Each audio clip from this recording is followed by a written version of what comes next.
Nous recevons aujourd'hui Alain Rousselot-Payet, tête de liste Ensemble Châlons. Alain Rousselot-Payet a été le premier candidat aux élections municipales à se déclarer, à être en juillet dernier, après avoir été investi par La République En Marche. La République En Marche aujourd'hui, c'est le problème des retraites, M. Rousselot-Payet. C'est aussi d'autres sujets d'actualité nationale. Est-ce que vous n'avez pas peur de subir prochainement, comme d'autres ont subi en 2014, voire en 2008, l'effet boomerang de la politique nationale? C'est un vrai sujet, effectivement, c'est une vraie remarque. Aujourd'hui, il y a un contexte national, effectivement, qui n'est pas forcément simple, notamment pour les marcheurs que je suis. Je voudrais simplement rappeler qu'effectivement, j'ai été investi très tôt par La République En Marche au mois de juillet l'année dernière. C'était une volonté de ma part pour partir en campagne, pour être connu, pour être transparent vis-à-vis des Chalonnaises et des Chalonnais, pour savoir quel allait être le candidat par rapport à La République En Marche. Moi, je suis marcheur parce que je crois qu'il faut prendre les idées les meilleures de la gauche, de la droite et du centre. Voilà. Et ça, je le crois fondamentalement par rapport notamment aux années de mandat que j'ai pu faire pendant 25 ans sur une autre commune que celle de Chalon-sur-Saône. Et c'est ça qui me motive essentiellement. Et c'est dans l'élection aujourd'hui qui me concerne par rapport à Châlons, c'est le projet local que je veux porter et exclusivement ce projet local. Bien sûr, il y a une ambiance nationale qui ne nous est pas très favorable. J'avais le choix de dire, bah, écoutez, il y a une ambiance nationale qui n'est pas favorable, donc j'enlève l'étiquette de La République En Marche et puis je la mets sous le tapis. Non.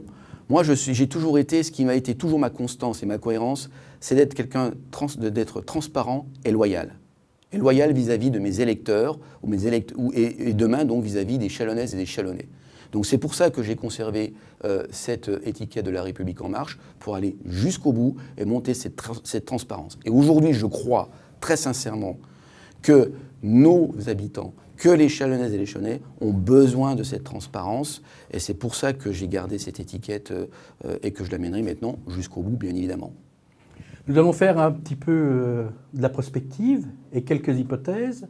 Imaginons qu'au premier tour, le maire sortant soit un ballotage, que vous vous retrouvez en seconde position, vous aurez une position à l'égard des autres listes qui seront derrière vous. Est-ce que vous avez déjà une réflexion sur ce sujet qui risque de se poser? Très clairement, nous espérons non seulement être en deuxième, mais en première position. Donc voilà, très clairement, c'est quand même notre objectif. Hein, voilà. Et nous pensons que nous pouvons être dans cette position-là. Maintenant, le cas que vous évoquez, s'il devait arriver, si nous ne sommes pas en première position, bien sûr, il faudra qu'on discute avec, encore une fois de plus, tous ceux et toutes celles qui souhaitent qu'on puisse effectivement proposer un projet alternatif au maire actuel pour la ville de Châlons. Comme je vous l'ai dit, mon ADN, c'est de travailler avec tout le monde.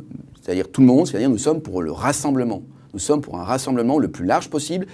Et non seulement nous sommes pour le rassemblement, mais nous sommes pour le renouvellement.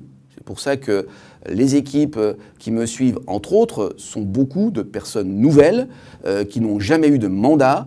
Et c'est ce renouvellement que nous voulons aussi assurer. Et donc, l'alliance pour nous est possible au deuxième tour. Nous verrons qui sera là, qui sera en capacité de faire des alliances et avec qui on pourra discuter. Nous ne sommes pas, nous, dans le sectarisme, très clairement, encore une fois de plus.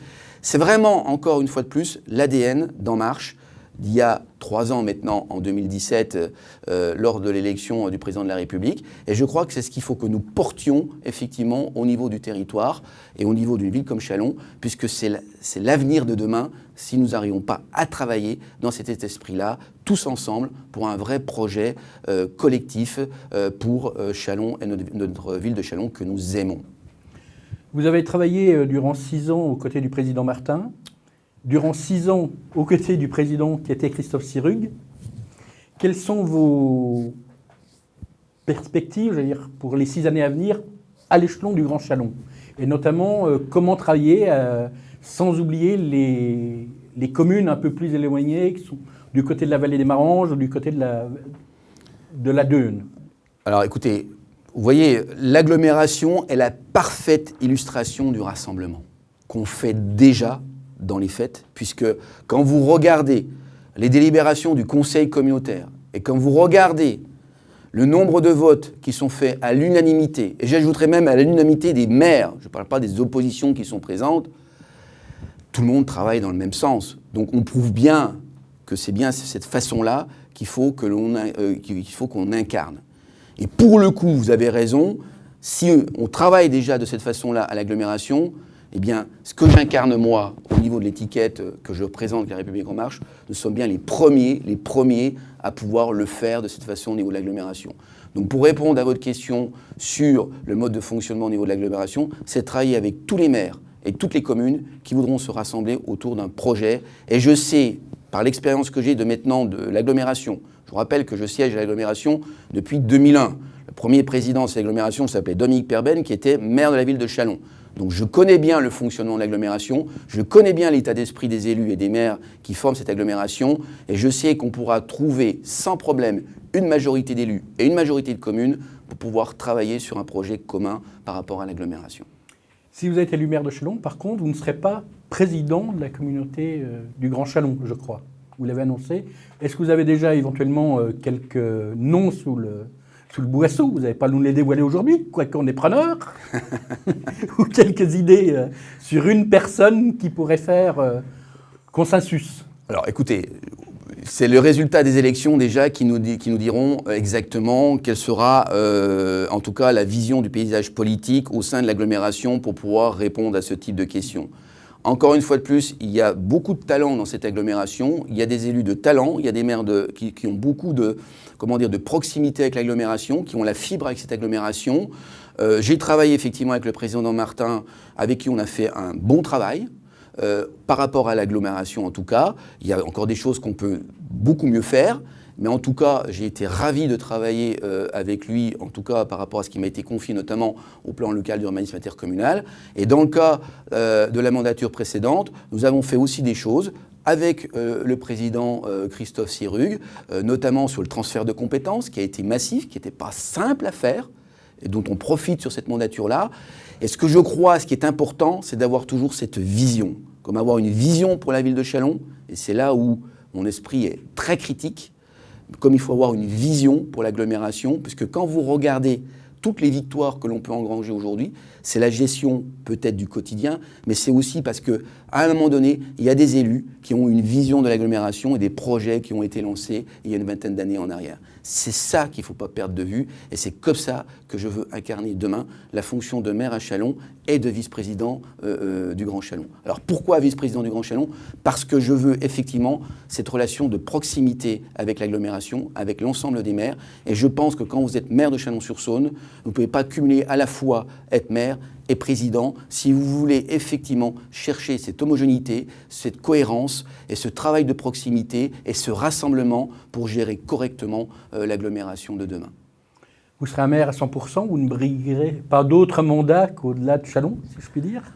Alors écoutez, on a une éthique très claire, nous faisons signer 18 engagements à nos candidats et en l'occurrence, il n'y aura pas de cumul de fonctions exécutives. C'est-à-dire qu'effectivement, déjà pour le maire de Chalon-sur-Saône que je serai, c'est que je serai effectivement que vice-président du Grand Châlons, parce qu'il faut effectivement que la ville de Châlons soit représentée, comme je viens d'expliquer, au sein de l'agglomération, très clairement.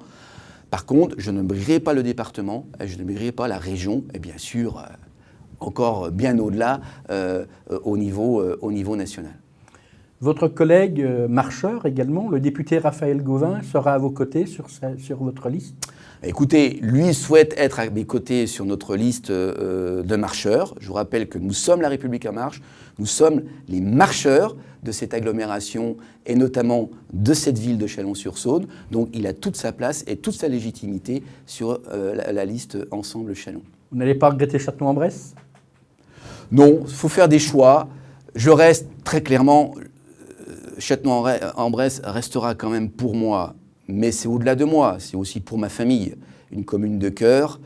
J'y ai vécu 27 ans, nous avons fait de belles choses avec les élus qui m'ont accompagné pendant tous ces mandats. J'ai 3 enfants qui sont nés là-bas, qui ont grandi là-bas. Ils sont tous partis de Châtenois-en-Bresse aujourd'hui pour des raisons professionnelles ou autres. Donc j'ai un lien affectif, très clairement, avec cette commune. parce que je connais beaucoup de monde, et puis parce que le côté affectif, c'est peut-être d'ailleurs mon problème, et que je ne suis pas un professionnel de la politique, c'est quelque chose qui me touche énormément. Vous n'êtes pas un professionnel de la politique, vous êtes employé dans une grande entreprise. Est-ce que vous comptez vous mettre à plein temps pour vos fonctions électives si vous étiez élu maire de cette ville? Tout à fait. Alors je travaille effectivement dans une grande entreprise, je suis ingénieur ECA dans cette grande entreprise. Je travaille dans cette entreprise maintenant depuis plus d'une vingtaine d'années. Bon, j'ai fait d'autres sociétés avant celle-ci bien évidemment. Il est évident que si demain je deviens maire de Chalon-sur-Saône, donc à Chalon-sur-Saône, c'est effectivement évident que je démissionnerai de mes fonctions, en tout cas au sein du groupe que je représente aujourd'hui. Une dernière question. Quel serait le principal grief que vous reprocheriez à l'actuel maire et à contrario, pour équilibrer, l'une de ses plus grandes qualités? Ah, c'est une question qui est à la fois facile, mais aussi un peu difficile. Moi, je crois ce qui est important. Pour moi, le maire actuel, Gilles Plattret, est un homme que je respecte. Voilà. Je vous parlais tout à l'heure de... moi, je fonctionne comme ça. Peut-être pour ça qu'encore une fois, je ne suis pas un professionnel de la politique. Mais moi, je respecte les uns et les autres. Ce que je regarde, c'est par rapport à la fonction. Voilà. Et ce que je crois... fermement, pour demain, pour Chalon, il faut un maire et des élus qui ressemblent à la ville. Et la ville de Chalon, c'est une ville sociale, humaniste, solidaire, accueillante, attachante. Aujourd'hui, la façon dont M. Plattret gère la ville est plutôt des mesures qui clivent, des mesures qui divisent. Et aujourd'hui, partout où je vais dans les quartiers, on me dit, on ne s'est pas occupé de nous. Donc c'est cette proximité, c'est sentir la ville, ressembler à la ville, qu'il faut que demain, le futur maire de Chalon puisse, en tout cas, en avoir les qualités. Voilà. Ça, c'est un premier sujet qui me paraît important. Le deuxième sujet qui me paraît aussi important et que je pense que Gilles Plattret, le maire actuel, n'a pas, c'est avoir une vision globale et d'avenir. Une vision globale, ce n'est pas faire des travaux quelques mois avant une élection municipale. Vous savez, j'ai été maire aussi, nous savons tous faire avec les bons bureaux d'études des bordures, des trottoirs, de tout, qui est sympathique pour la population. Mais il faut autre chose pour la première ville de Saône-et-Loire, qui est Chalon-sur-Saône.